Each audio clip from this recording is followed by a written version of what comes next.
ত্রিবৃন্দ, online ক্লাসের degree মহাবিদ্যালয়ের পক্ষ থেকে তোমাদের স্বাগত জানাচ্ছি। আমি জয়ব্রত কুমার সাহা, প্রভাষক, মার্কেটিং বিভাগ। আজকে আমি তোমাদেরকে যে বিষয়ে পাঠদান করব, বিষয়বস্তু হচ্ছে উৎপাদন ব্যবস্থাপনা ও বিপণনের চতুর্থ অধ্যায়, বাজার যুক্তিকরণ ও বাজারজাতকরণ মিশ্রণ। এই সম্পর্কে বাজার যুক্তিকরণ ও বাজারজাতকরণ মিশ্রণ সম্পর্কে আলোচনা করার পূর্বে আমাদের সামান্য কিছু বিষয় জানার প্রয়োজন। যেমন বাজার কি, বাজার কত প্রকার হতে পারে, বাজারের বৈশিষ্ট্যটাকে, বাজারের ভোক্তা বাজার কাকে বলে, শিল্প বাজার কাকে বলে এবং ভোক্তা বাজার ও শিল্প বাজারের পার্থক্য, এই সম্পর্কে একটু অবগত হতে হবে। প্রথমে আমি যে বিষয়ে আলোচনা করব সে বিষয়ে প্রথমে বলি বাজার কি। বাজার সাধারণত বাজার বলতে একটা নির্দিষ্ট স্থানকে বোঝায়, যে স্থানে পণ্যদ্রব্য ক্রয় বিক্রয়ের জন্য ক্রেতা বিক্রেতা উপস্থিত হয় এবং দর কষাকষির মাধ্যমে ওই স্থান থেকে পণ্য বা সেবা কার্য সম্পাদন করে, তাকে বাজার বলে। যেমন বলা যায় নিউ মার্কেট, কারওয়ান বাজার, কাপ্তান বাজার ইত্যাদি। বাজার কিন্তু বাজারজাতকরণ বা বিপণনের ভাষায় বাজার একটি ব্যাপক শব্দে ব্যবহৃত হয়। যেমন বিপণনের অর্থে বাজার বলতে আমরা বোঝাই কোনো পণ্যের বর্তমান সম্ভাব্য ক্রেতার সমষ্টি, যাদের অভাব আছে, অভাব মিটানোর ইচ্ছা আছে এবং অর্থ ব্যয় করবার সামর্থ্য আছে। অর্থাৎ কোনো পণ্য বা সেবা পাইবার পশ্চাতে অর্থ ব্যয় করবার অভাব থাকতে হবে, অর্থ ব্যয় করবার ইচ্ছা এবং সামর্থ্য থাকতে হবে, তাকে বাজার বলব।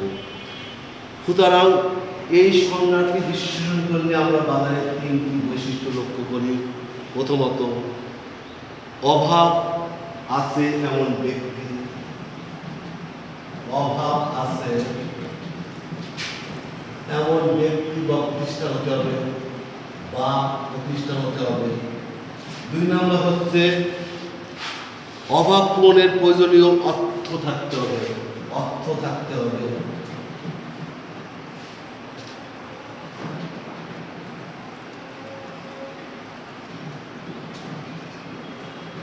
তিন নম্বর হচ্ছে ব্যয় করার ইচ্ছা থাকতে হবে।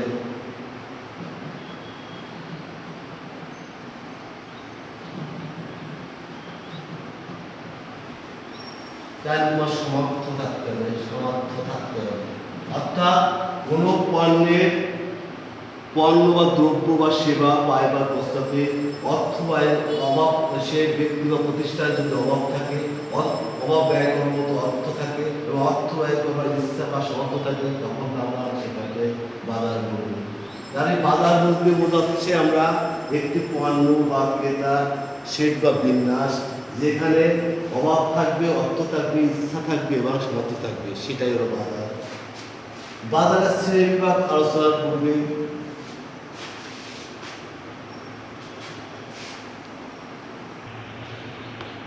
বাজারের শ্রেণীবিভাগ আলোচনার পূর্বে আমরা বাজার শ্রেণীবিভাগ আলোচনার পূর্বে আমরা এখানে একটা বিষয় জানতে হবে, যেমন ভোক্তা।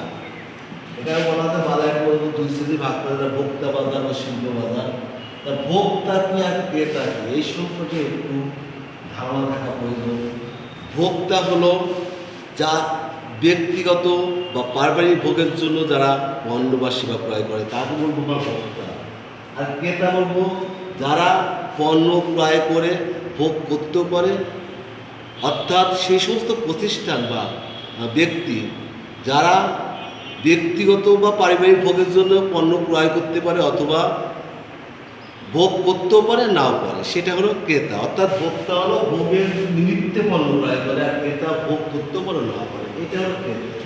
আর বাজার শ্রেণীবিভাগকে আমরা প্রধানত দুটিতে ভাগ করি। এক হলো ভোক্তা বাজার,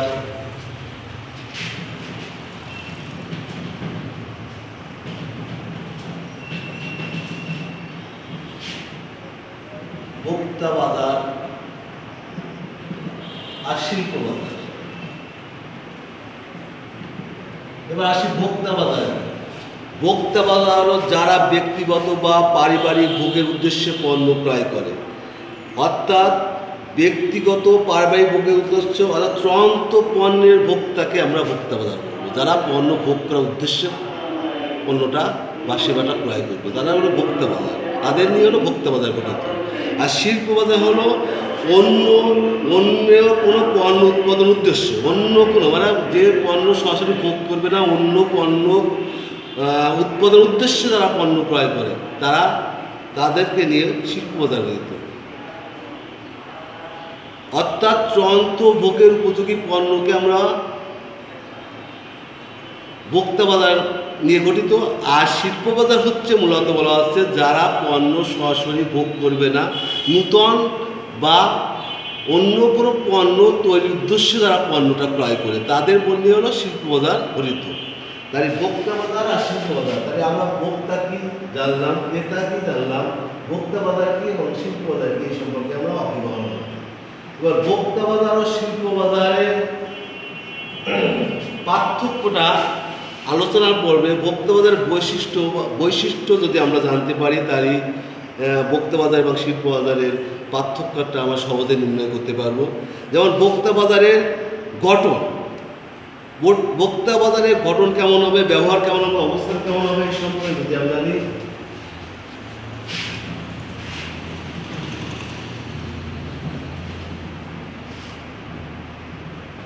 ভোক্তা বাজার আর শিল্প বাজার,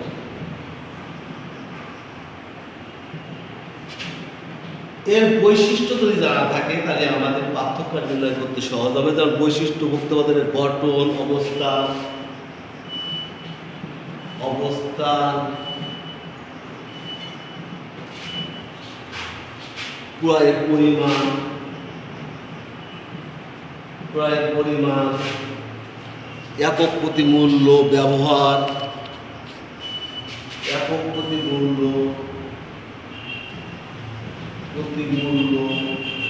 ব্যবহার ইত্যাদি সম্পর্কে যদি আমরা জানতে পারি, তাদের পার্থক্য নির্ণয় করতে সহজ হবে। তাই আর শিল্প বাজারের ক্ষেত্রে একই, শিল্প বাজারের গঠন কেমন হয়, অবস্থান কেমন, এদের ক্রয়ের পরিমাণ কেমন, একক প্রতি মূল্য কেমন, এসব পণ্য সেবা, তারপর ব্যবহার কেমন, এই সম্পর্কে জানলে আমরা ভোক্তা বাজার এবং শিল্প বাজারের পার্থক্য, অর্থাৎ এর বৈশিষ্ট্য জানা থাকলে পার্থক্য নির্ণয় করতে অত্যন্ত সহজ হবে। তাই বৈশিষ্ট্য সম্পর্কে আমরা জানি গঠন কেমন। তাহলে এবার আসা যায় ভোক্তা বাজার শিল্প বাজারের পার্থক্যটা নির্ণয় করি আমরা।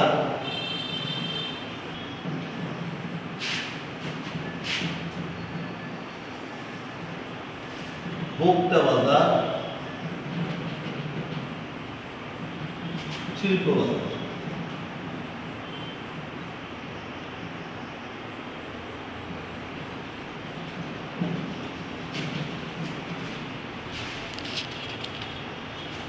যেমন ক্রয়ের উদ্দেশ্য, প্রথম হলো উদ্দেশ্য, 2 নম্বর আসে তোমার ক্রয়ের আকার,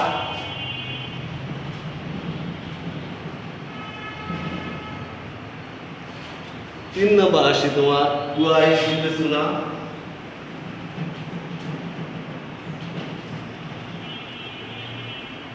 4 একক প্রতি মূল্য,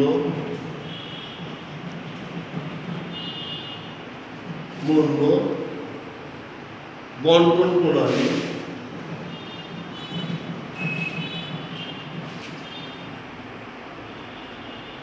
ক্রয়ের ঘনত্ব,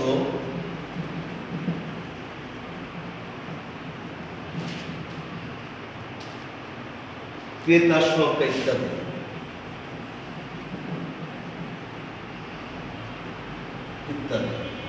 তাই উদ্দেশ্য যদি পার্থক্য নির্ণয় করার পূর্বে আমাদের বৈশিষ্ট্য ক্রয়ের আকার ভোগ্য পণ্য ক্ষেত্রে ক্রেতারা প্রথম উদ্দেশ্য বলি মূলত পারিবারিক বা ব্যক্তিগত ভোগের জন্য উদ্দেশ্য হলো পণ্য ক্রয় করে তারা ভোক্তা বাজারে ক্রেতারা। সুতরাং ভোক্তা বাজারের উদ্দেশ্য থাকে ব্যক্তিগত বা পারিবারিক ভোগের উদ্দেশ্য ক্রয় করতে। তার বৈশিষ্ট্যের উদ্দেশ্য থাকে, বৈশিষ্ট্যটা আমরা উদ্দেশ্য মাধ্যমে পালার বৈশিষ্ট্য কি, প্রথম বৈশিষ্ট্য কি, আকার, এর আকার কেমন থাকে। ভোগ্য পণ্যের ভোক্তা বাজারে ক্রেতা পণ্য অল্প পরিমাণে ক্রয় করে, ক্রয়ের আকার হলো অল্প ব্যক্তিগত বা পারিবারিক ভোগের জন্য যেটি বলে অল্প পরিমাণ পণ্য ক্রয় করে, কিন্তু শিল্প পণ্যের আকারটা মানে বৃহত্তর হয়। কারণ এক্ষেত্রে শিল্পে ব্যবহৃত ঘরের উদ্দেশ্যে বা অন্য পণ্য ক্রয় করে এরা বেশি আকারে পণ্য ক্রয় করে, শিল্প পণ্যের আকার হলো বৃহৎ হয়। ক্রয় বিবেচনার ক্ষেত্রে কি বলবো, এক্ষেত্রে ক্রেতারা নিজেদের প্রয়োজন বা সন্তুষ্টি বিবেচনা করে, আর শিল্প বাজারের ক্ষেত্রে এক্ষেত্রে ব্যবসায়ীরা লাভ ক্ষতি বিবেচনা করে পণ্য ক্রয় করে। এক্ষেত্রে লাভ ক্ষতি বিবেচনা করবে, এক্ষেত্রে লাভ ক্ষতি বিবেচনা করে না। এটা হলো এক্ষেত্রে ক্রেতারা নিজেদের প্রয়োজন বা নিজেরা যাতে সন্তুষ্টি বা আত্মতৃপ্তি লাভ করতে পারে সে উদ্দেশ্যে পণ্য ক্রয় করে। তাহলে ক্রয় বিবেচনার ক্ষেত্রে এটা বলা হয়। একক প্রতি মূল্য ভোক্তা বাজারের ক্ষেত্রে একক প্রতি পণ্যের দাম বা সেবার দাম অপেক্ষাকৃত কম থাকে, প্রায় একক প্রতি মূল্য কম থাকে, আর শিল্প পণ্যে একক প্রতি মূল্য বেশি থাকে। বন্টন প্রণালী, এখানে দীর্ঘ বন্টন প্রণালী ব্যবহার করা হয়, এখানে স্বল্প বন্টন প্রণালী মানে বন্টন প্রণালী কি এটা এই সম্পর্কে একটু বলি। বন্টন প্রণালী হলো সেই পথ বা মাধ্যম যার মাধ্যমে পণ্যদ্রব্য উৎপাদনকারী নিকটে চূড়ান্ত ভোক্তার নিকট পৌঁছানো হয়, সেটা হলো বন্টন প্রণালী। অর্থাৎ বন্টন প্রণালী হলো সেই পথ বা মাধ্যম এখানে মাধ্যমের মধ্যে বলা হচ্ছে যে মিডিল ম্যানের ক্ষেত্রে বিভিন্ন মধ্যস্থকারী থাকতে পারে, যেমন খুচরা কারবার থাকতে পারে, পাইকারি কারবার থাকতে পারে, তোমার দালাল বা ব্রোকার থাকতে পারে, খলিয়া থাকতে পারে ইত্যাদি, এগুলোর মধ্যে মধ্যস্থ কারবার। আর পরিবহন সেক্টরের ক্ষেত্রে পরিবহন, আকাশ সড়ক রেল ইত্যাদি থাকতে পারে। এটা হলো বন্টন প্রণালী ক্ষেত্রে, অর্থাৎ যার মাধ্যমে পণ্যদ্রব্য উৎপাদনকারীরা চূড়ান্ত করতে পারে, সেটা হলো বন্টন প্রণালী। এই বন্টন প্রণালী এক্ষেত্রে কি হয়, দীর্ঘ হয় মানে বেশি বড় হয়, আর এখানে বন্টন প্রণালী অপেক্ষাকৃত ক্ষুদ্রতম হয়। ক্রেতার সংখ্যা ভোগ্য পণ্যের ক্রেতার সংখ্যা বেশি থাকে, ভোগ্য পণ্যের ক্ষেত্রে বা ভোগ্য বাজারের ক্ষেত্রে ক্রেতার সংখ্যা বেশি থাকে, শিল্প বাজারের ক্রেতার সংখ্যা কম থাকে। তাই আমরা যদি কোনো পণ্যের বা সেবা ক্ষেত্রে আমরা যদি ভোক্তা বাজার বা শিল্প বাজারের পার্থক্য নির্ণয় করতে পারি, অবশ্যই বৈশিষ্ট্য আমরা লিখতে পারব। আজকে উৎপাদন ব্যবস্থাপনা বিপণনের দ্বিতীয় পত্রের ৪র্থ অধ্যায়ে তোমাদের যে বিষয়টা আছে সেই বিষয়টা হলো বাজার বিভক্তিকরণ ও বাজারজাতকরণ মিশ্রণ। বাজার বিভক্তিকরণ কি এবং বাজারজাতকরণ মিশ্রণ কি, এটা পরবর্তীতে আলোচনা করব। এই বাজার বিভক্তিকরণ ও বাজারজাতকরণ মিশ্রণ আলোচনার পূর্বে বাজার সম্পর্কে যে সম্পর্কে ধারণা থাকা প্রয়োজন, সেই ধারণা তারপরে তোমাদেরকে ধারণা দিলাম। যেমন বাজার কি, বাজার মার্কেটিং এর দৃষ্টিকোণে বাজার কাকে বলে, বাজারের বৈশিষ্ট্য কেমন হতে হবে, আর বাজার কত প্রকার হতে পারে, যেমন মুক্ত বাজার, শিল্প বাজার, এদের বৈশিষ্ট্য কেমন হবে এবং এদের পার্থক্যটা কেমন হবে, এই সম্পর্কে তোমাদের আলোচনা করলাম। পরবর্তী ক্লাসে তোমাদের বাজার বিভক্তিকরণ সম্পর্কে আলোচনা করব। আজকে তোমাদের আবারও বলি যে করোনাকালীন সময় তোমরা অবশ্যই অনলাইন ক্লাসের মাধ্যমে তোমরা পাঠ্যদান করছো, এই সম্পর্কে তোমরা ভালোভাবে লেখাপড়ো, ঘরে বসে বিনা প্রয়োজনে ঘরে বাইরে যাবে না। এই বলে আজকে ক্লাস এখানে শেষ করছি।